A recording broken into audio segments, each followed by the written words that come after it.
Okay, good afternoon, everyone. It's 3:31 p.m. on the 24th of August, 2026, and I'm calling this meeting of the Maple Broadband Executive Committee to order. The first item on the agenda is to approve the agenda. I will entertain a motion to approve the agenda as distributed. Nancy, can I get a second?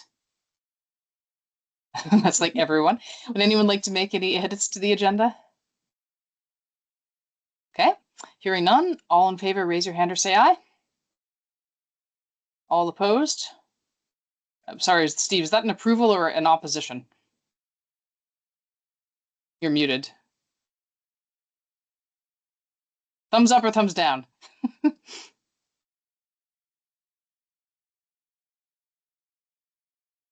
I'm good. I'm approving. Okay, great. So we have approval of the minutes unanimously. Next up is, approval of the agenda. Next up is approval of the minutes from August 10th. So you've all had a chance to review those. I'll entertain a motion to approve. So moved. Okay, is that a second from Cy? We'll consider that a second. All right, anyone like to make any edits to the minutes? Okay, hearing none. All in favor, raise your hand or say aye. Okay, and that's everyone. Public comments. Would anyone like to make a public comment at this time? Okay, so the executive director reports, just a couple of things to highlight. We are still, as of now, still waiting on the ITG construction agreement to come through their legal, but I did get a mail from them earlier today asking for just to confirm the order of priority. They've ordered materials, they are putting in the dig safe calls, so we're really just kind of waiting for the legal department to turn the thing around. But we'll be ready to go. There's a couple of other small items we need to do before we really get going, but that's still pending. Hopefully soon we'll actually be able to hit play and get that going. And the other thing, small but important, is the closeout of the ARPA construction grant. So I had a great meeting last week with both Luck Grove and WCBT. WCBT went through every single item on the punch list, and we have agreed which ones are being addressed. The small ones like retensioning and adding guy guards and whatnot, Waitsfield is doing those. Won't be a big bill. And then there's two dead-end anchors that need to get put in, and we're going to have ITG do those. So I sent those to them earlier this morning and said, have your aerial crews please do this first.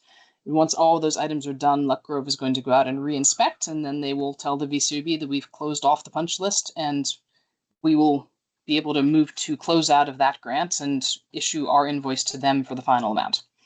So that's all moving with plenty of time. And then other than that, should be a pretty obvious statement, but my main focus right now is BEAD, getting up and running on BEAD. And so I have more that I can report on that later down on the agenda. And specifically as it relates to BEAD, because BEAD is a lot of things, I have been focused on what needs to happen prior to the agreement being signed, one of which is the approval.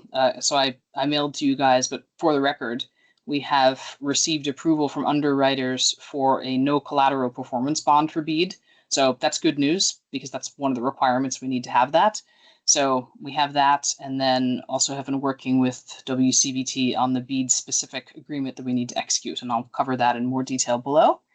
And then there's also a number of items that need to be delivered within 60 days of grant execution. The big one of which is the cybersecurity plan. So we've had a couple of meetings with WCBT and their cybersecurity consultant the last 2 weeks, and they need to do one. We need to do one. There's a lot of tentacles to this thing, so that's underway. Yeah, it's fun. Okay. And then the other thing I want to report, mainly because there's no place in the agenda for it explicitly, is that Alex Kelly reports that his canvassers, or our canvassers, but he's doing a great job managing, have knocked on 900 doors in the last 2 weeks. Wow. So that's good progress. And so we're hoping to see some bumps in the subscription numbers. But I mean, as you guys have seen in the weekly reports, we are, between the Affordable Drop Program and marketing in general, our numbers are increasing at a much faster pace than they had been earlier this year. So that is all good news. And that's it for my executive director report. Just a couple of highlights and then obviously the key focus going forward. Questions, comments? Okay, Moving on. So the next item under discussions and key decisions is purchasing policy. So we did have an email that was passed around earlier today about this. And also, as I've mentioned before the meeting started, our treasurer is not able to attend today. And obviously, we're not looking to pass this today. This is the first look at it. But there's two big things when we would want our treasurer to be here as part of that discussion. So I'm sure I'll work with her offline to get her feedback. But there's two major changes that we're making to this. One of this is we've had some conversations online, offline in the last several weeks around increasing the ability for staff of Maple Broadband to make purchasing decisions within the approved budget without needing to come back to the executive committee every time I need to spend $3,000 because my currently anything above $2,500 I need to get approval on, and that's kind of an administrative burden on you guys to be watching in the context of such a large budget. So that was the first change, is essentially to clarify that within previously approved budgets, staff had or purchasing agents, and we might want to have a discussion around whether that's constrained just to staff or all purchasing agents can make purchases within the approved budget. And the other thing that was inserted in there is I mentioned last time that any KCV has done an RFP under the BEAD rules and under their procurement policy, their purchasing policy, for environmental consultants to help with the BEAD work. And part of what they included in their RFP is that the winning consultant or the winning firm would offer the same rates and terms and conditions to other CUDs, meaning us, which is great. But one of the BEAD rules is that we need to follow our own purchasing policy as well as all of the requirements of uniform guidance in picking contractors. So it's wonderful that that's out there, but according to me, until we actually pass clear wording in our purchasing policy, we're in a little bit of a gray area to be taking advantage of that opportunity. Not that we need to be doing that in the next 2 weeks, but that was one of the things that we discussed last week as one of the changes we want to make to the purchasing policy. So that's my introduction to what we are doing and why. And so what I want to do today is to call it up, go over any questions, because I'm sure I've missed some things. It's just a first cut. Get any questions, get any concerns, have a preliminary discussion. I will connect with Lynn offline later this week. And then the idea would be to circulate a revised version for consideration at the next executive committee meeting. Thoughts, Nancy? I do have a question about it. Is now the time to ask it? Absolutely. I was looking at the section that talks about the purchasing agents being the treasurer, the chair, and the executive director. And I wasn't sure from the way it's written whether all three purchasing agents need to be involved in decisions or they can decide individually. And it's fine if you don't. I mean, I'm just suggesting that we might want clarifying wording around that to be added. Yeah, that was one of the things I mentioned, or I was thinking of as well, because my reading of it is it currently says, I would currently read it as any of the purchasing agents may make these things. I mean, that said, I'm not sure that we necessarily want our chair and our treasurer who aren't as operationally involved to be making such large purchases, but at the same time, I'm not sure. So that's one of the things that I thought the committee might want to discuss is what we do there.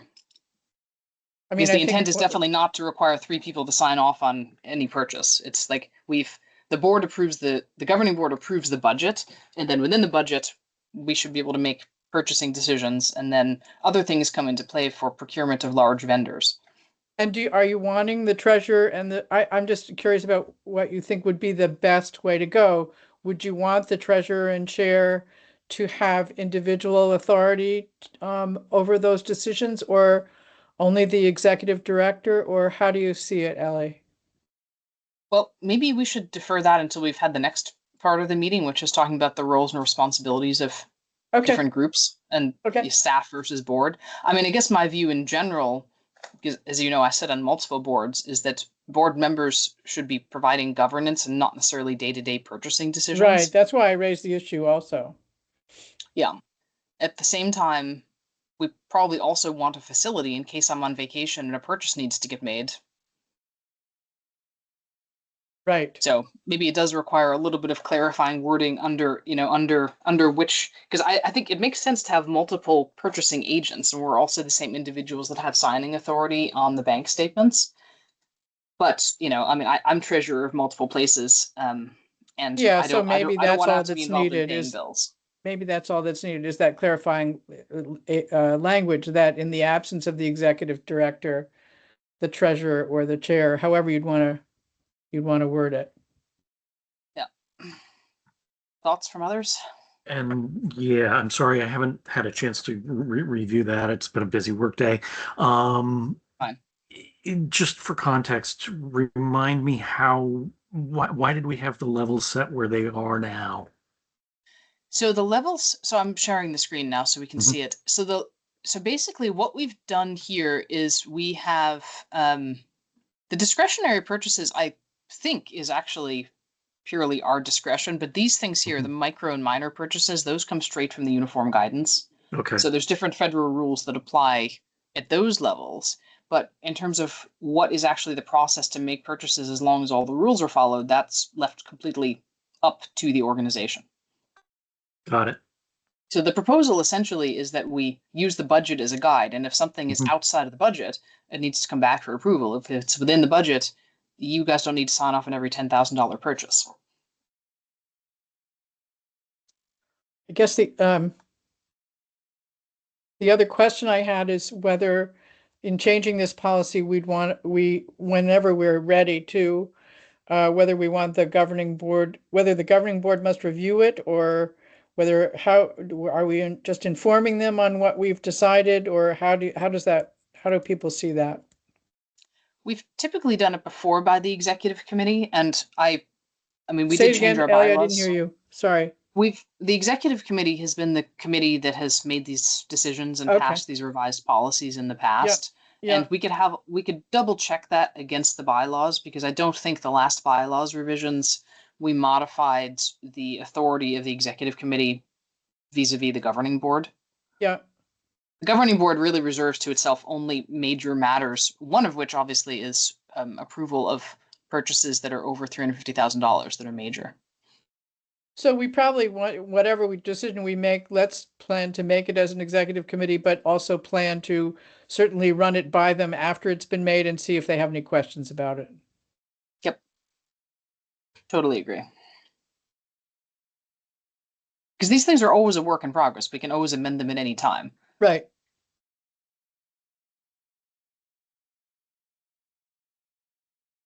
So I can make a note there that I think the consensus was to note that the purchasing agents that are on staff or that are not on staff should only be making purchasing in the absence of staff members. Is that right?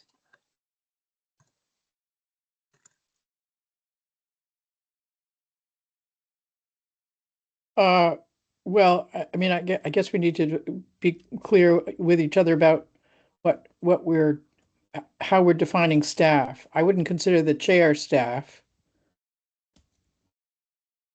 I don't think we have staff yet. Yeah, we do. Well, we have an executive director, so I think staff are, yeah, they're paid employees as opposed to the treasurer or the chair. So in the descriptions that I think Shan's gonna go through, Ellie is two things at once. She's staff and she's also the executive director. Well, but I think to the extent that we have paid or unpaid, stipended or unstipended volunteers, they are also working as staff.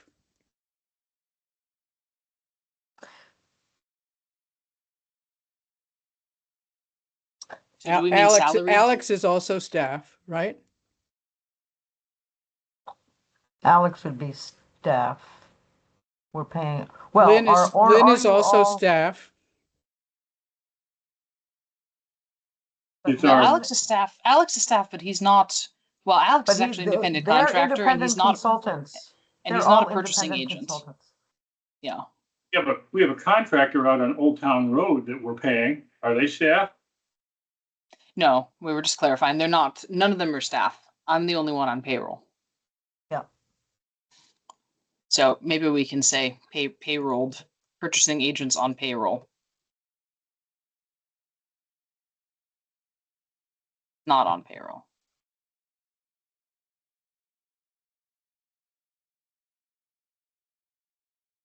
we can figure out better wording. But yeah, because you guys, I think I sent this out on Friday, so you didn't have a lot of chance to review. So I mainly just wanted to give you the context of what the changes are and walk you through them, but not and get feedback at this level to the degree you've thought about it. Yep. So really the changes here were those two, and then also to put in some wording that clarifies how we've actually been going about doing things. Like provides a little bit more of a description around the simplified bidding process. Because if we don't do, like, prior to this, the policy was kind of silent on what you do if you don't have a full bid, and having a little bit more wording that actually codifies what we're doing seemed to me to be a good idea. And then we also added, I also added one here, which is just to make it really clear that another reason that we can sole source is that having spent some time, we determined that there's only one party that's available. Reasonably available. Yeah. Which is a little bit different than only available from one place. Right? Like, for example, construction oversight, there are firms that could fly people in, but we have made decisions before that on the basis of bodies that are actually available in Vermont on a short-term basis, we wish to use those services. So that's really just a clarifying change. Yep. So just to start from the top, the changes to the micro purchases and minor purchases are talking about constraining the purchase, basically giving more authority as long as it's within the approved budgets. And then giving the ability to make a micro purchase without competitive quotations if the purchasing agent considers the price to be reasonable. And that would be on the basis, obviously, of professional opinion of other sorts of services. Because, you know, if you, like, at this point, I know what products and services cost, and I know what the market rate is. And then minor purchases is,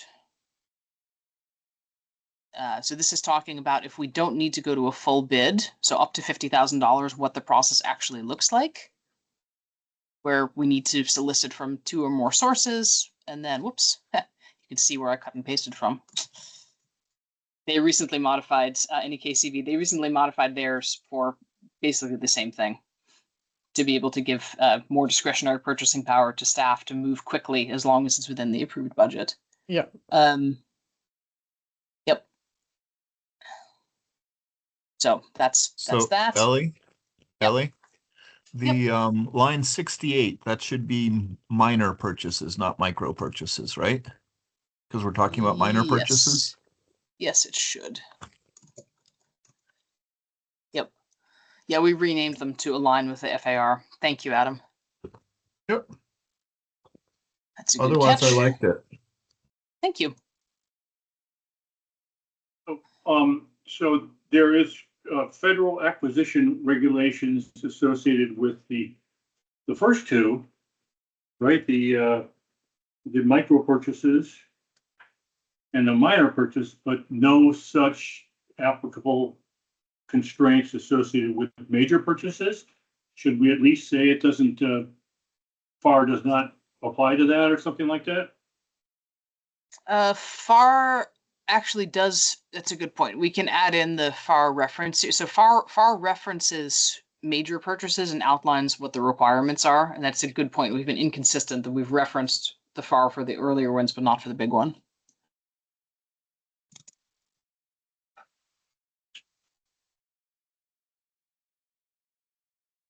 The paragraph at the top of that page, starting with minor purchases are defined as, I have read that a half a dozen times and I still don't know what I'm reading. I'm going to try to, I think part of it might be best answered by putting a table in there. I would like to submit something that might clarify it. In one place, there are vendors that are potential, and there's other cases where there's qualified sources, potential sources. There seems a little lack of clarity there. I think it would be best served by a rewriting. Maybe I can submit something to you, Ellie, and you could see what you think. That sounds good. Tables are good for summary purposes. Yeah, It's just that we start with minor purchases and then you get down below it where there's a different category of minor purchases. And then there's a third paragraph that talks about already approved budgets. So I think we need to find some way to kind of make that a little clearer. But yeah, let me take a crack at it anyhow. Yeah, well, or maybe one way to do it would be because so under there's two different types of minor purchases. There's those that are between 15 and 50,000 where you don't need to do a competitive bid, and those that are 50,000 and above that do need to, that's really the only difference, is that over 50,000 you need to do a competitive bid. Everything else stays the same. As long as it's within the budgeted category, you can do it, but there's different, it's a little bit easier to make a procurement under $50,000. A general comment. I think there's nothing wrong with more transparency, and a lot of what we're writing into this is reducing executive committee visibility to what's going on by just bypassing approvals. I don't see any problem with having two purchasing agents approving a certain threshold. And I think that makes a lot of sense. I also think that that a lot of what's written in here, I don't know, it just seems maybe overly prescriptive or something like that. Well, a lot of the prescriptive nature of it comes directly from the federal requirements. So I think it helps, yeah, because you can incorporate them by reference, but it does help to make sure that when we're all reading it, we understand what the rules are and why, rather than just saying, we're following the requirements of uniform guidance when it comes to procurement. And then I think that is a question for discussion, because on the one level, I mean, yes, we can have another person involved, but that means then another person needs to be involved to understand, which can be fine. But I think it's also a question which probably relates to the next conversation, which is what's the boundary between governance and staff? Because most of the boards I sit on, the board approves the budget and then the executive director operates within the budget, and it's only ever brought to the board if something is outside of the budget or the budget needs to be amended. And so I guess that's really a governance discussion that we want to be having, is how do we want to be, at what level of operational oversight does the executive committee wish to be operating? So this might be a good time to move into that discussion unless there's further commentary on this. Two comments. One is that I'm not sure what the motivation is for changing those and raising some of those thresholds. If it's trying to make life easier for our executive director, or is the executive committee okay with not having that as much visibility as they currently have? I don't know that the executive committee objects to voting on these different activities every 2 weeks. I don't know that it matters a lot, but I don't know why we want to do it unless we're trying to make your life easier. And I think that's a good motivation right there, if that's the case. That's the first item. The second item is I am struggling with this whole section about use of outside organization RFP processes. I'm not sure that we would do anything different if that paragraph was just not included at all. We're going to do that kind of thing regardless. When we have an option to take an RFP and use it that's to our satisfaction, I don't know that we need to really add more detail. So I think my pitch on that one would be to think about possibly just deleting that section. I don't know what difference it would make. Well, if I can handle that second one first, the reason that's in there is that the BEAD grant requires us to follow our own purchasing policy. And so the situation I described earlier, I don't think we can use our current purchasing policy because it doesn't anticipate using another party's adjudication of whether or not they followed all of the BEAD's terms and conditions around selecting the bidder. So that's my reason, is that if we want to use NEKCV's environmental consultant as a very specific example, and my presumption would be that we get much better pricing because their scope is much bigger than ours, then we would need to have a sentence like that in there. And it doesn't require us to, it allows us to. Yeah, so I think that a single sentence would cover that, right? We might take on work from others, provided they meet criteria that we've defined.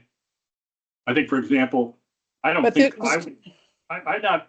sure that I would want to adopt NEKCV's program without having visibility to it, or making sure that our executive director has had a visibility to it, reports on it, It tells us that it's okay. It meets our criteria. There's no limitations and that kind of thing. I think we just need to kind of maybe try to increase visibility a bit there.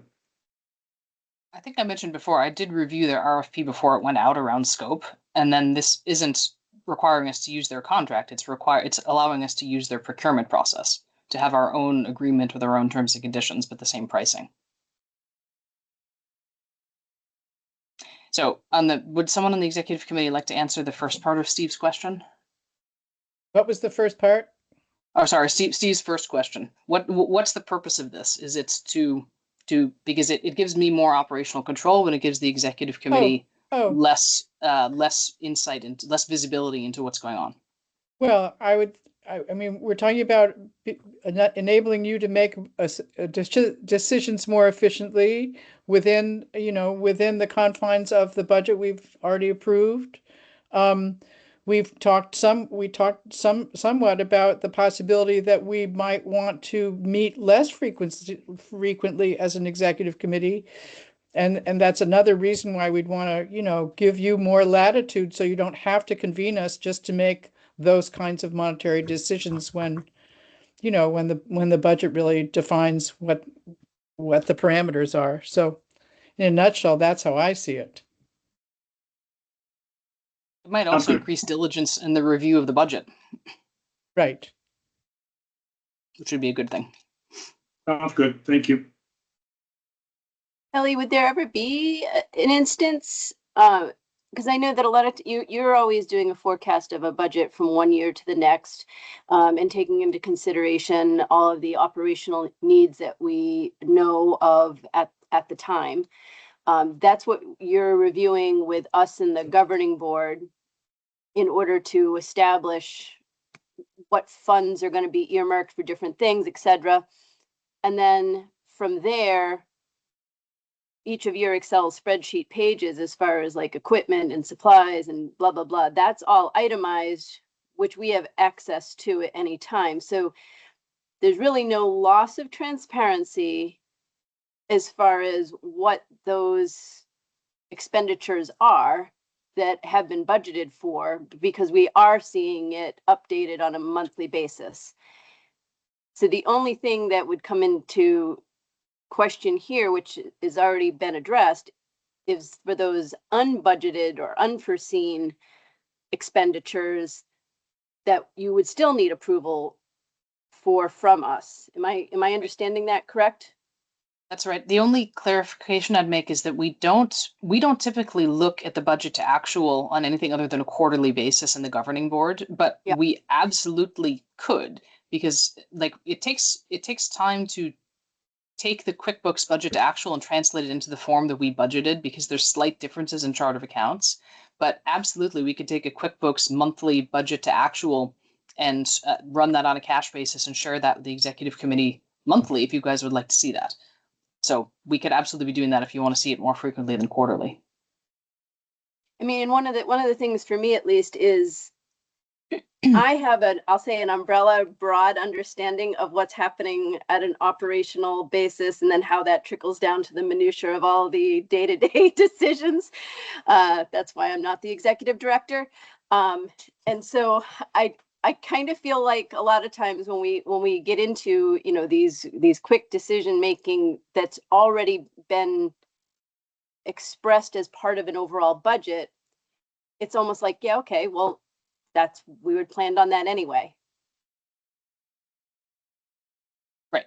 I think I'm not missing something like inherent that I really should be paying attention to. No, you're not. I mean, I think there might be a separate discussion, which would make sense as part of the next part of the meeting to talk about, like, let's presume that this policy or something substantially similar to it is passed. It would probably make sense for the executive committee to talk about what sort of monitoring you want to put in place to make sure I'm following this policy, right? That would be, and that I think would be arguably a better use of resources, because to your point, Zapata, like, I do my homework, and on things that Steve's involved, he does his homework, and we come here and you guys agree with us because you trust us. but it might work better for you to trust me and then separately to go and verify, because there's not been a whole lot of verifying going on. Now, Lynn does go and check to make sure that, I mean, she checks all the invoices before we pay them. So there's verification at the payment level, but is there verification at the procurement level? I don't think so, because I'm not aware of anyone doing it and no one's ever asked me a question. So that would be something that would be very much, in my view, within the bounds of the executive committee, to be someone to be having a role to go and look and check and say, hey, Ellie, this new vendor, show me your homework. Maybe not for every single new vendor, because that would be an administrative load, but you know what I mean. Right. Okay. Thank you. I just wanted to make sure I was not operating out of a black hole. Nope. So, Shannon, could I turn it over to you for the next part of the discussion, because you were the author of most of these documents? Sure. I'll do what I can. So basically, we sent out, we've had questions about what is everybody's role. And since CUDs are a relatively new thing, went out and looked at what other CUDs are doing and where we are, and came up with some draft documents for role of the executive director, role of the chair, role of the EC altogether, and got those out to you guys. And I've gotten feedback from Nancy, thank you very much, and a little bit from Steve. And Nancy, I'm sorry, I didn't do what I said I was going to do, which was update everything and get them out to everybody before this meeting, because I just, sorry, was not motivated toward that end recently, for a variety of reasons. So basically, those were meant to be starting points for us. And collectively, as we figure out and say, yeah, the executive director should do this or shouldn't do that. That was what this was just to kind of provide some scaffolding for us for those roles. Where do you want to start? Maybe Sai, do you want to say something first, because you have to leave in 7 minutes? Sure. Now, I think, Shannon, and I should have just sent a note out to everyone, that the little squares that you've created for who does what, I think are pretty much spot on. There are little squishy spots in language that I think could be tidied up, Okay. and some words that have potential. I think the word that I saw was authoritarian. I'm saying, got to be a better word than that. But but I think the sort of basic, this person's doing this, this group is doing this group, so that you can really clearly see how we're working from a wide overview to a narrower overview to a narrower and get it done overview. I think it's 90% there. I think there are just some language tweaks. I didn't see anything that I really disagree with in any of your definitions. Okay, thank you. Anybody else? A couple items, Shannon, for chair, and these may not, I thought about them and I don't know if you want to toss them out, but this is some of the things that I'm a purchasing agent, for example. Should we include that fact in the description? I also, Ellie and I participate in regular meetings with WCBT. I think that's also part of my role as a chair as well. So I don't know if those kind of job description items need to be included. Another example, this is one that could raise all kinds of curiosity, is I've had a credit card, Maple Broadband or ACCUD credit card since the beginning, and I've used it a couple times. So should that be mentioned? I don't even know what the basis was. I think at the time we were just getting started and everybody needed to not feel constrained, which is why we did it. But, now maybe we want to set a policy on who's going to carry a credit card and who isn't, and that's fine too. But I think those items may all inform what may or may not be in your job description document. Well, I have a question about that, only because as time moves on, I expect that officer holders, including chair positions, will also change. And would the potential role change based on the strengths of the chair holder? Like, for example, Steve, obviously you have a lot of experience in the technical side of things, and you've been helping with, say, purchasing the correct wire. If I was chair, there's no way in hell that I would be doing that. So, it wouldn't be an expectation, and therefore it wouldn't be part of the defined role of the chair position. But Ellie might turn to me and say, Zapata, I'd like for you to help me with the NEPA applications because of your experience with the environment. And again, that's a request by the executive director. It's not necessarily a defined aspect of the role of me being an executive committee member or anyone else. So I just don't know how some of that might be integrated based on who holds a given position at any one time. Nancy? I have a couple of things to say, but in the example that you just gave, Zapata, if you were the chair and well, let me back up and say that I've been doing a lot of thinking about this. And before my role with Maple Broadband, I did a lot of thinking about governance, both as a member of a school board at different levels, and also a member of an administrative team for its school system, and watching a school system trying to revamp its governance system in order to make it work better. And I guess what I've come to in thinking about this most recently is that in a nonprofit or a not-for-profit context, the executive director is the equivalent of a CEO of a corporation. So that person really is the person in charge, and the person who defines within the confines of the budget and the governance board and executive committee of the board, defines, decides what's going to happen, directs the staff, directs the volunteer staff. And so in that situation, if you were the chair and the executive director asked you to do something and you said you would do it, you would be doing it under her or his direction, because because he or she would be acting as the CEO of the organization. So I think, I'm really glad that we're talking about roles and responsibilities in our governance. We probably should have talked about it a long time ago, but I think it's good that we're talking about it. And I think sometimes where it gets it gets muddy, and we can clear it up.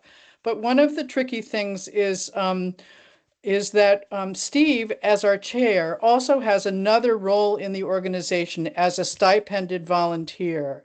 And what he does as chair and what he should be doing as chair is different from what he does and should be doing as a volunteer. So when I've run into that in the school setting, the sort of where we have, for example, board members who are also parents, is what we have come to that seems to work is to say, when you're speaking as a chair, make sure you're speaking in relation to, when you're speaking as a board member, make sure you're speaking in relation to what the purview of a board member is. And when you need to speak as a parent or as a community member, which you also are, you need to take one hat off and put the other hat on. And that sort of helps clarify for everyone what roles and responsibilities people have. So, I think that I made some very specific comments in the documents, and one of those comments is about making clear that the executive director is the person who is really directing operations. And so she might, for example, in this case, ask Steve to come and be part of a meeting with WCVT as in his role as chair. But she might also say that what she wants his role to be at that meeting, that I really need you to listen and make sure Roger is understanding what I'm saying, or, tell me after the meeting what you thought about how that all went, but not to participate as in another capacity in such a situation. I mean, so for all of this, it falls to the executive director to be clear about what's okay and what's not, given what we end up agreeing on as far as the guidance in these documents. Does that make sense? Yes, it does. Thank you. From my perspective, yes. Yeah. That's very helpful. Very well put. So then back to my original point of the document, the chair document, in which case the things that Steve brought up, which are valid for him in his current role, I'm a holder of a credit card, or I'm also a purchasing agent, isn't necessarily what the role of the chair is, but it is but that is a role that Ellie has provided to him. Not to cut you off, I think the purchasing agent part does follow that role as chair. I think attending the meetings with WCVT does not. That's the other hat. Okay. Yeah, I had a similar comment that I think that there's certain roles that should be designated somewhere as having certain powers. So signatories and bank accounts of purchasing agents, like our purchasing policy specifies our purchasing agents.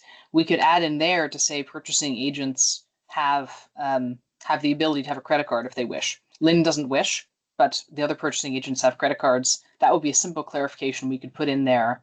We could also add it to the chair role for the avoidance of doubt that, the chair is expected to be a signatory on bank accounts and to be a purchasing agent.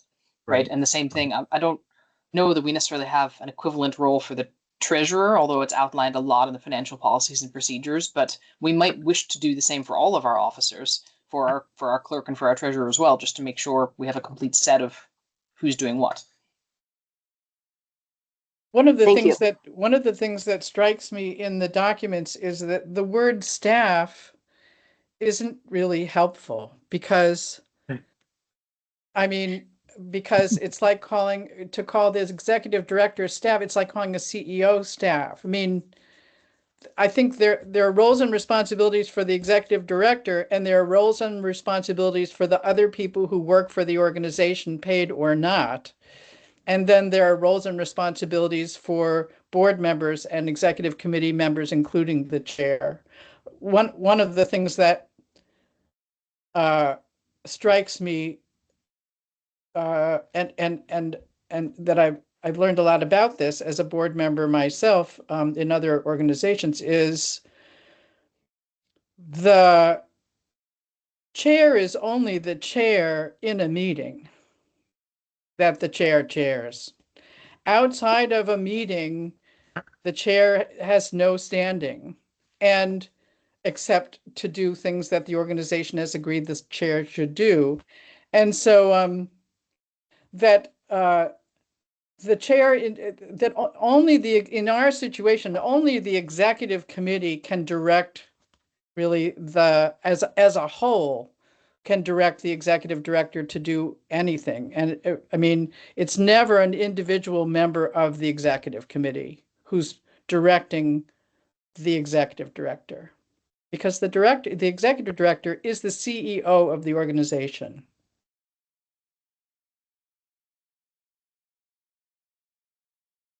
So Nancy, not having seen your, I'll say edits or suggestions, then the page on the role of staff, you would have written it very differently as far as how those people are described, or would you use a different terminology to define?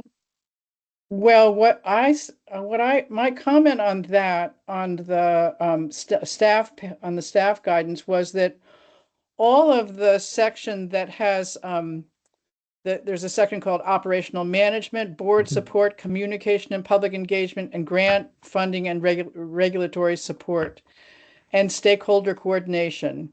All of that really is the responsibility of the executive director, and that we need a new other staff section that explains that the executive committee can hire, appoint additional the executive director can hire and appoint additional staff to carry out specific tasks as approved by the governing board, and those staff members report to and are supervised by the executive director. And probably that section should reference specific job descriptions for the treasurer, the bookkeeper, for Steve's positions, and we should give that that position a name, despite the fact that it's a stipended volunteer position. It's still a position that has the place in the organization that that staff would have. Well, Nancy, I haven't seen your edits either, but in my mind, I would draw a line between positions of officers that should be defined somewhere, as I just said, and because I think those are things that we should be clear on, and that the executive committee and all the officers should be clear on what's the boundaries of this role and what's not. And then I agree with most of what you said, but I don't think we should be having the executive committee approve policy documents about the scope of contractors or volunteers. I don't think you were suggesting that, but that's kind of how it sounded. That like the document. No, you're right. Because again, yeah. I was referencing just that the guidance on the role of staff. I have comments on the other documents as well. Yeah, because my understanding is the same as yours. The governing board can hire and fire me. And again, the other boards I'm sitting on, similar. Like we sit in a board, we hire and fire executive directors, but within that, the hiring and firing and management of staff is left to the executive director. We don't get involved. It's not our place. And same with volunteers and interns and everything like that. I mean, the tricky part in all of this, and we face it in the school system too, is how do we not micromanage our executive director? In school system, it's the superintendent. How do we not micromanage that person, but still keep track and still have oversight, general oversight that helps guide the organization? I mean, it's and school systems have gotten at that in some good ways and some bad ways, but that's really the sort of balance we're trying to strike here. Well, and I think what you're asking, Nancy, is what is governance, and what is governance specifically in this context? Because again, like all the boards I sit on, it's the same thing. Like, what is the role? I mean, I think what Shannon was trying to do to separate like board versus staff, is like black and white versus. But I mean, I think you have a friendly amendment that might help serve to clarify the difference between the two in this particular case. But I think that you are asking good questions because, like, for example, as I just said, if I sit in a board and the executive director is responsible for hiring, firing, and managing staff, it is still our job as the board to have some level of oversight of that, so that if we think that he or she is not doing a good job of hiring, firing, and managing staff, that we have a conversation to say, hey, what's going on here? Or, hey, we don't think you're managing this closely enough, or hey, like whatever that might be. But what exactly that line is and where it is, I mean, this is the struggle of all boards. And I think one of my general comments is that I think it would be great to have this committee spend more time at that level and less time in the operational details, because I think it's an area where there is a lot of stuff that goes on that we don't really talk about necessarily, because the agenda that's presented to you is operational based on like, here's what's happened, here's what's coming next, here's what I need you to vote on. And some of it is policy level, but you don't really have the framework or the time, especially with 2 meetings a month, to be sitting back and thinking, what are some of, like we could have a conversation, for example, hey, Ellie, how are you managing Alex and what he's doing?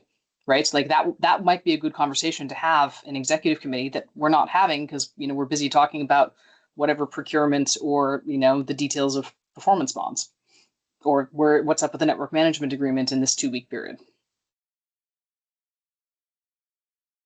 So I think we can and should always be thinking about these things and getting better. And this is a great time to be separating out, here's the roles. And then as part of this change, the executive committee can say, okay, like we agree, we don't want to be micromanaging. What does governance look like for us? And then we can all be open and transparent to say, we think this is working, we think this is not working, we think we can get better. So I will take what you've given me verbally so far, as well as the written comments that Nancy had, and I'll try to synthesize all of that together. And I did mean to do it beforehand. I talked to Nancy last week about it, and this weekend I was just like, no, no. So I was I also not did. working this weekend. I apologize for that, but so by the next time we meet, there will be something more concrete for you to review, and we can kick the tires a little bit more and maybe finalize some of these. Can I just say one other thing? You know, when we started, before we had an executive director, Steve has been our chair, Mhm. and he was in so many ways in the role of executive director and chair at the same time. And I have to say, and I think we would all agree, that we never would have gotten as far as we have gotten without all of the work that Steve has done and the vigilance he and his technical expertise and all of that. And I mean, honestly, that I agree. I'm talking about it with tears behind my eyes because it's made such a difference, I think, to what we've been able to do. Um, one of the As we clarify roles and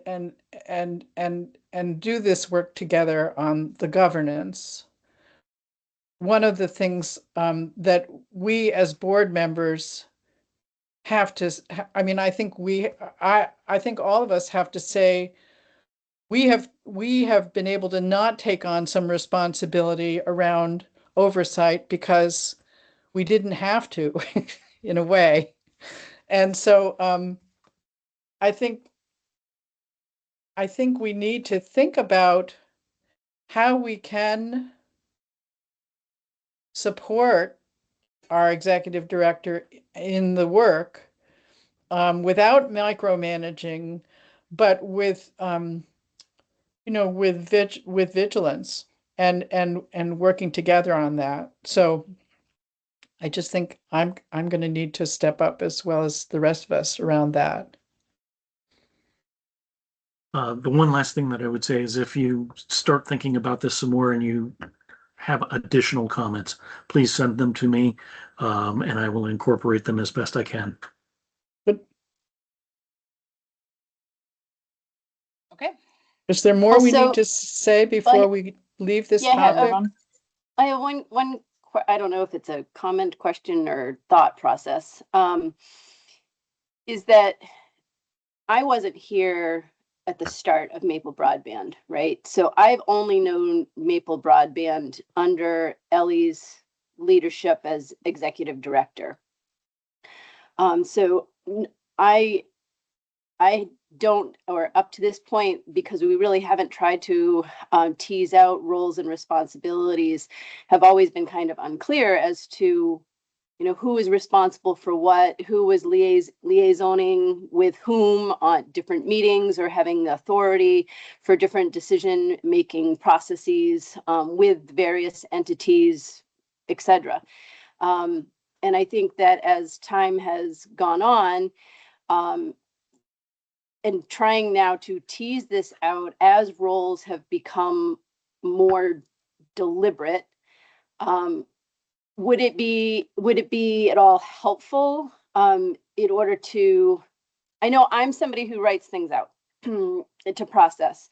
So would it be at all helpful for, I can read your document, Shannon, and think, yeah, of course, that's right. But my interpretation of that information is going to be based on the experience that I have with it. And I don't understand or have Steve's perspective in reading through this and understanding what his role has been in what it is now moving forward as we are establishing new staff members, new roles, new responsibilities under those titles. Is that something that we need to have?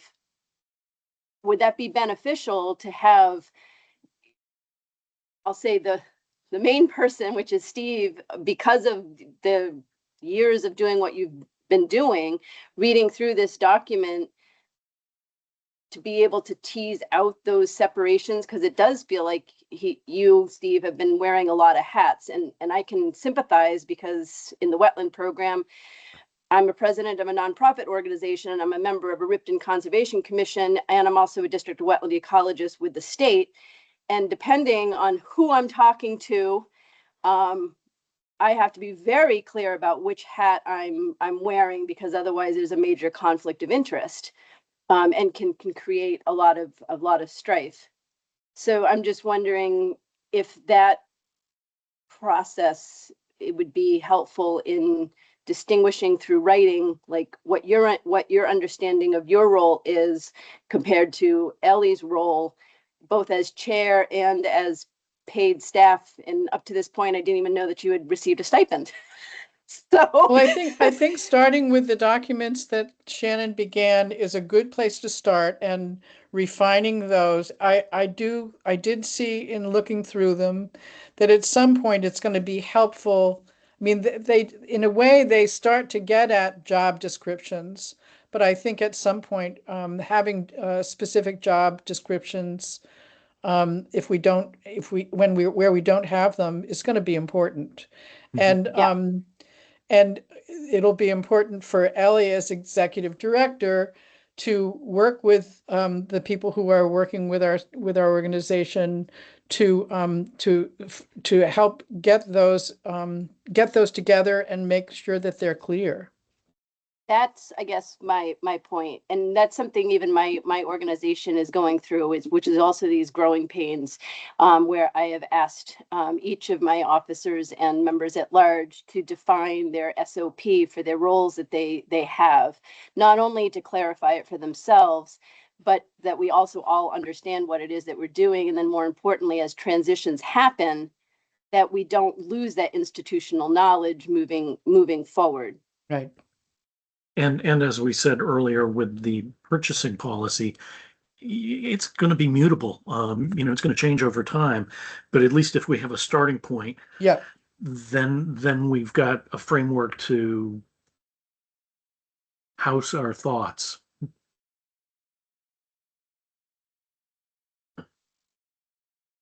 This is going to be really helpful for me.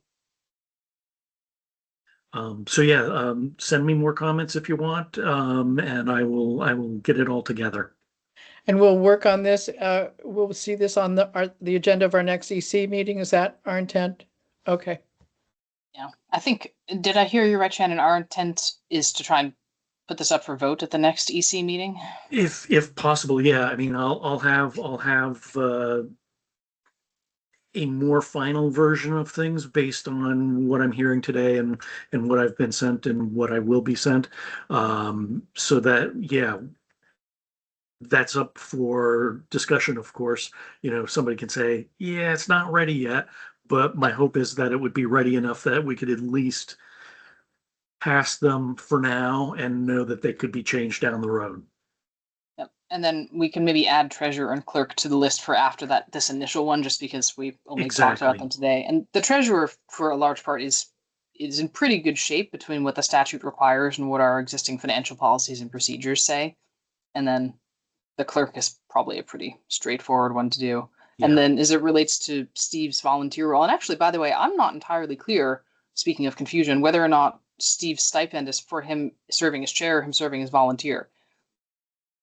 I always thought it was for him serving as volunteer to cover that operational end of things. I did too. Yeah, we just, I mean, we never really talked about it. So, I mean, it seems reasonable to me, because I mean, the reason the treasurer has a stipend is that there's work associated with that. It's not just simply coming to meetings. It's, you got to do work in between the meetings. And also, as the organization grows, it would be good not to have an expectation that whoever's chairing the meetings gets money, because we might need that money for other purposes. Right. Yeah, so as it relates to Steve's stipended role, then he and I can work on that one offline, the same as we would for any other. Essentially, I mean, it's paid at a massively discounted level, but it is still a paid bit of work. Yep. And so is that, I know, so we have let me try that again. It's the end of a long day. We have a Steve, which is a stipend volunteered position, i.e. staff. And we have Alex, who is a paid subcontractor, not staff. Contractor. And then he's a contracted he's the contracted service, right? And then the employees that he has hired to do the door-to-door work are directed his by him. employees, or are they also considered contractors to us? They're all contractors, and actually, Okay. that's a good point about the confusion about staff. What is staff? I mean, to some degree, like staff is anyone who works in the business, and they all report to me in some way, shape, or form, whether it's directly or indirectly. And it's people who receive compensation, but even volunteers. I mean, even like the summer interns we have, where we're not paying for them, they do receive money from Midworks, but same sort of deal. But it could be a little bit confusing because there's a difference between staff and employee. I'm the only salaried employee that receives benefits. And that's a different thing from a legal and employment law kind of standard. But we also have a bookkeeper, right? Yep.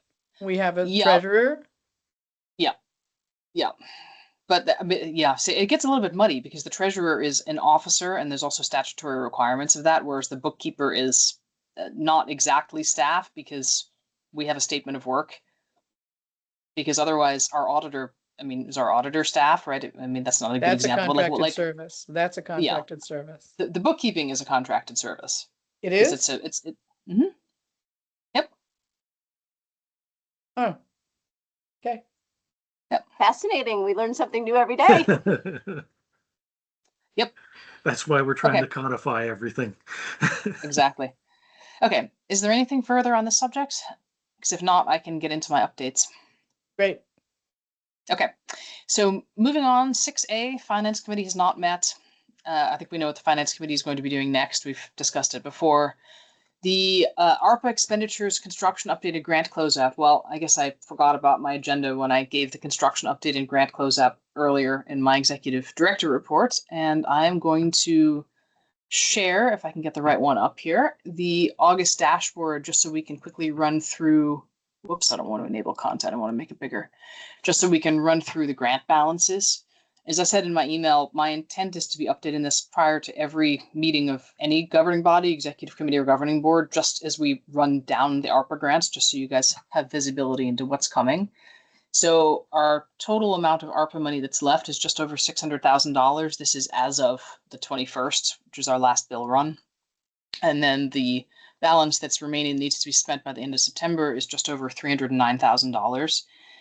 I know we have only about 5 weeks left, but with construction ramping up, assuming that contract pops out of ITG at some point, I'm not terribly concerned about spending that money, although I'm a little bit concerned about spending the money.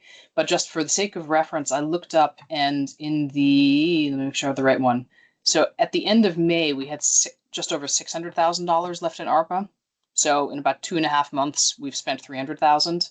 And with construction starting, and we also have some non-bead materials that we're expecting in, I am not losing sleep over spending $309,000 at this point, but we'll see how I feel in 2 weeks' time. If we don't have our contract in 2 weeks' time, I might be losing sleep. So that's that. Any questions on this? Yeah, one question for you, Ellie, is I'm assuming we're going to get the contract sooner rather than later, but if the worst case scenario happened and we realize that we have a much shorter time frame in which to work in, are we able to pivot quickly to use those monies in a different way than what had been planned for? I have a couple of thoughts on that we can talk about in executive session if we get there. Okay. But the other answer is I haven't spent a tremendous amount of time thinking about it because I'm not anticipating that happening. Okay. Okay. Moving on. But yeah, that is one of the things that occupies some corners of my brain is, oh dear, what happens? So I do have some ideas. Okay, so we have to do that. We always have to think about the worst case scenario in order to contingency plan. I know. Yes, we do. Okay, so the Affordable Drop Program, Alex reports that there's about 3 to 5 new addresses added every week. And if you give me 1 second, I will pull up We have, as of now, there are 62 that have been validated as eligible in the And our affordable goal drop was program. 100, correct? We need 168 total. And so what we're aiming for is, and so having been processed as eligible is a different thing than actually having your drop and everything installed. And so we're not yet, because our grant agreement has different milestones for 25% of installations. It's installations completed are the milestones. So we get money at 25%, 50%, 75%, and 100%. And the other thing that I will report is I sent through late last week to VCBB our updated schedule of projected achievement of milestones in relation to that. So I asked Alex, and he's projecting, and I have no reason to disagree. It seems reasonable that we will hit the 50% installation milestone. He said October, and so I said November for purposes of the grant, but basically like this construction season. And then we aim to get the balance by the end of May of next year, which is when the grant will be extended to, when the paperwork gets through the Public Service Department. And I'll say it right now, Public Service Department it takes a long time to get the paperwork through the Public Service Department. And so it may very well not be the case, or may very well be the case that we don't actually get our grant extension until after this grant's end of performance period. But we have been through that before. And as long as the money keeps flowing, we're fine. So Yes, right. that's the affordable drop program. And while we're here, I can actually look up the LEAF. We had, I'm not actually sure from Waitsfield how many are valid in the system, but we've had a total of 17 people approved for the LEAF program that also entered crowd fiber orders. And we'll have the updated count that's actually active in the monthly newsletter, Nancy, which is going out later this week, early next week, later this week. Great. Okay, so that's affordable drop programs. On the BEAD side, yeah, there's been quite a lot of things going on. So one thing I mentioned the performance bonds, quite excited about that. I had a call this morning between the broker that helped me get us pre-approved in Waitsfield, just to make sure that we all understood what was required. The basics of the mechanics here is that we as Maple Broadband, the grantee, we are going to be bonded for our performance of obligations under the grant, and we are going to require whoever is building the mainline network. So our construction firm that wins the bid is going to be required to have a performance bond for the completion of that work. We did this with Syracuse in phase 1A way back in the day, and then we decided that we trusted them and handled it contractually, but under BEAD we don't have that. We actually need them to be bonded, so there's going to be a little bit of a higher cost. It's going to be built into the bids. Everyone's going to be level set in that regard. But that's going to be one of the requirements that goes out in the notice to bidders. It's very common in the industry. It's actually more common than what we're doing, where we just don't pay until we're happy. And then also WCVT has the same obligation on them. So we had a call this morning. They're clear on that. And this leads into the next part, which is an update on the back-to-back agreement between ourselves and WCVT. One of the changes that we are having to make to that agreement is that the amount that needs to be bonded is the mainline construction portion. It's not other things. It's not engineering. It's not drops. It's not this. It's not that. We clarified that on the call this morning. So part of the changes we need to make to the current draft that's being circulated back and forth between me, Roger, and Eileen, which is WCVT's contract consultant and quite wonderful to work with, I might add, is that they need, right now we just have their total budget. They need to specify of the total amount of the money that we're giving to them for the performance of their obligations under the BEAD program. They need to specify how much is for mainline. So if that's $1 million, they only need to have $1 million performance bond. The total amount going to them is more than $1 million, which we can talk about in executive session if you guys want the exact number. Anyway, so that was a good clarification. And so Eileen sent through a first draft of what that agreement would look like. I made some pretty heavy changes to the draft, mainly just because she didn't actually understand some of the details of the BEAD program or the relationship with the parties under the BEAD program. We had a call this morning and we went through it all, and she basically said, nope, again, we went through the clarifying questions, but we are almost 100% on the same page. Right. There's just a couple things that we need to work on the wording for, and we need that separation in Roger's budget. We have another call set up for Thursday, but our goal as a management team is to get ourselves cleared, the same as we've been doing with the network management agreement, or the same as what we did with the network management agreement, and to have it ready to send off to our council, number one, and to VCB number two, to say, here's what we think this agreement is, please comment. and then we'll take back what they sent over and have that. So it all depends on how fast that turnaround is. But it's a couple page agreement, so it shouldn't take very long. So I'm pretty happy with how that's sitting right now. And I mean, just again, as an editorial comment, this is not really in negotiation as such, because the rules of the program are what they are, and they have certain requirements and obligations. So it actually makes it really easy to just codify, yep, this is what the grant says, and here's some of the risk items around, we for example, we unpacked the various different levels of risk of clawback, right? Because essentially there's like, we mess something up, and as a result, the grant goes away or something goes away from them, we have to make them whole in that scenario, or they mess something up and the same thing, they need to make us whole for their mess up.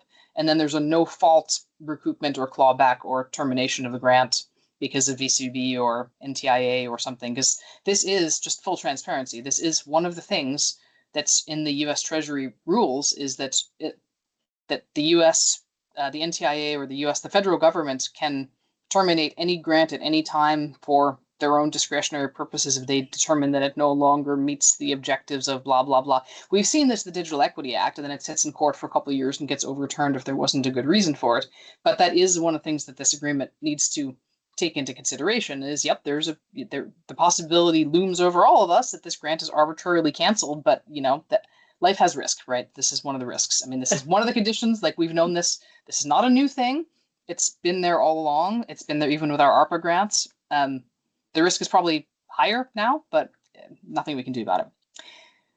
So that's BEAD. And then I mentioned earlier, cybersecurity and supply chain risk management. There's a whole long tail of BEAD compliance things that are going on in the background. Any questions Ellie, on BEAD?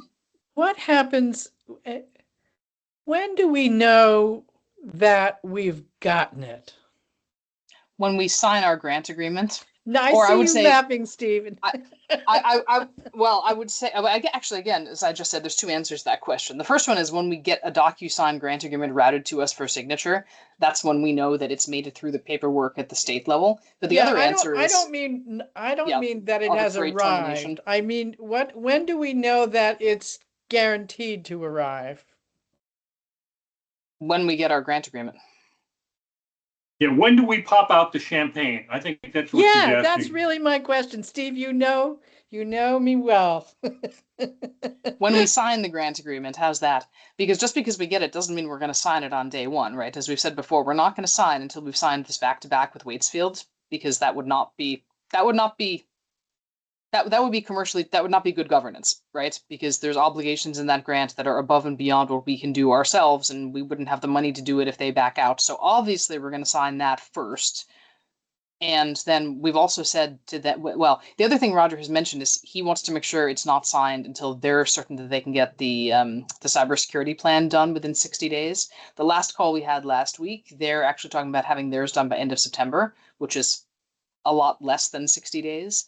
So I haven't heard that from him. I heard it from staff level, but again, I'm not going to execute it until I get the word from him that all of the obligations on there that are either shared or for them as the ISP providing services under it, that they are confident they can get them within 60 days. The performance bond at this point, we had the conversation explicitly. We've gone through underwriting. We've been pre-approved. It's simply a matter of administration and paperwork. We can get that done in 2 days if we wanted to. So we have 60 days to do it, but we're obviously not going to do it until we have to do it.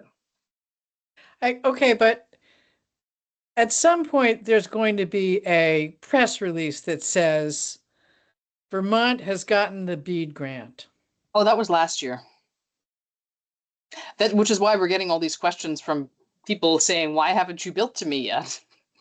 I mean, so you're confident. So it's already happened, and I missed the champagne. Is that what happened? The NTIA approved Vermont's revision. You might have missed that executive committee No, meeting. no, okay. But when we get our grant agreement is when we know the money is guaranteed to us. When we sign it is when we know that we're ready to receive it. Probably the next press release is when we get NEPA sign off and we're actually ready to break ground, because that's the news everyone's waiting for. No one cares when we sign on the dotted line because we announced a year ago that we were getting this money, but it's taken a year to get the paperwork through.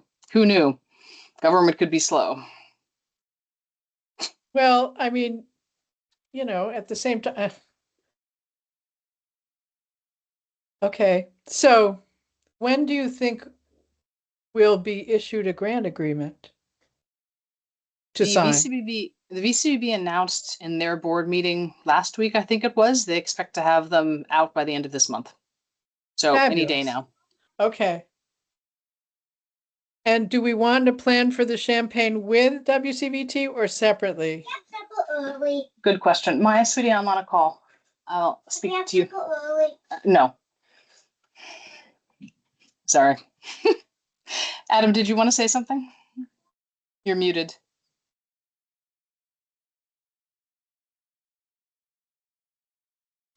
I did want to ask, the, be, that the NTIA or AA or whoever they are have basically approved the amendment that we specifically did.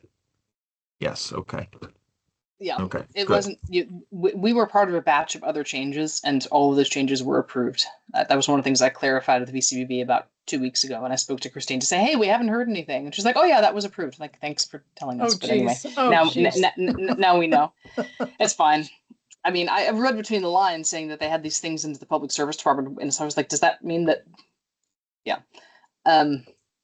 So Nancy, I think back to your question of, I think we should plan something in celebration with WCVT, and for the avoidance of doubt, we're not allowed to pay for the champagne with federal grant funds, but we could choose to pay for it. I out of knew operating that. funds if we want.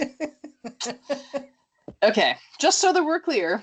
I want to make sure that there's nothing in the public record to indicate we're not complying with uniform guidance in any way. Oh, no. Oh, heavens, no. But Steve has a credit card, and isn't there a category called discretionary spending? No. Yeah, don't take away his I credit don't. card. No. We don't budget for miscellaneous. Ah, okay. But then Thank you again, for the we do have a discretionary purchase threshold. However, I'm the one that does the coding, so I would code that one to a non-grant. Should Okay. it come to it. Fair enough. Okay, so I'm going to move on to the network management agreement. So that one's in a similar boat. We received feedback from both VCBB and our council, and I incorporated that, sent it over to Eileen, and we're aiming to have a discussion around that on the Thursday meeting as well. The commentary was not, it was, I hate to say legalese, but it was not substantive. I didn't think from a business perspective. There were just a couple of clarifying changes, but we'll see if they have any edits. So I expect those both to be, that one will be ready to move to execution because it has now been through legal review as soon as they agree with the red lines that came from our side. So that's good news. Steve? Related, on the parking lot, item 25, you used the acronym AFS. What's that stand for? That's Arntz Fox Schiff. That's our DC lawyer. Oh, that's our lawyer. Yep. What number is that, Steve? If you go to the parking lot, item 21, item 25, the acronym AFS is in there, and I just didn't know what it stood for, but that's our law firm. Yep. Oh, I see. Okay. Yep. Okay. So any questions on the network management agreements? How are you feeling about it, Ellie? Are you feeling like we got everything we wanted from WCVT in it? Yep. I think we had all of the cleanup items and all of the items. I feel really good about that negotiation. And then the beads, again, that's really just flow down of requirements. And some of the things that are in there around BEAD in terms of obligations are things that you can't, it's not really practical for them to comply with a requirement in one part of the network and not another part. And so I think that some of the things in BEAD, to the degree that they're enhanced consumer protections or more accountability or faster response times, will benefit us overall. So I feel good overall. And as a matter of fact, I was actually just on a call with someone else saying what a great job I think Waitsfield has been doing for us. Great. Thank you. Steve? Was that Carol? Was that Carol you were talking to? No comment. Yes, it was Carol Monroe. Okay, she's former ValleyNet, FYI. What's she doing now? She's doing independent consulting and trying to retire. I see. The same as a lot of people, I think.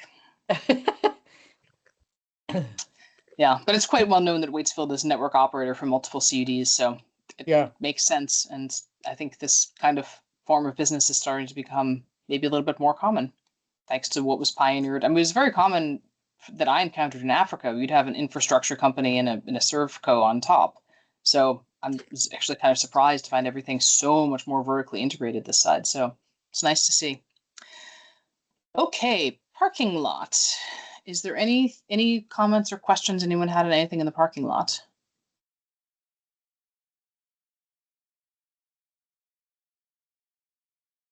Okay. Hearing none. I have nothing under other updates. So our next meeting is on the 14th of September. So that's that right? That is 2, that's 3 weeks from today, because it's the second Monday. So that gives With us the plenty governing of board time. on the 21st, right? Yep, governing board on the 21st. That gives us plenty of time both to look over this purchasing policy, send over some more comments via email if we want to, and also the governance documents. Okay, so the next time on the agenda is potential executive session. So I'll open it up to the executive committee if you guys would like to go into executive session. I can stick around a bit past 5. I'm happy either way. Your pleasure.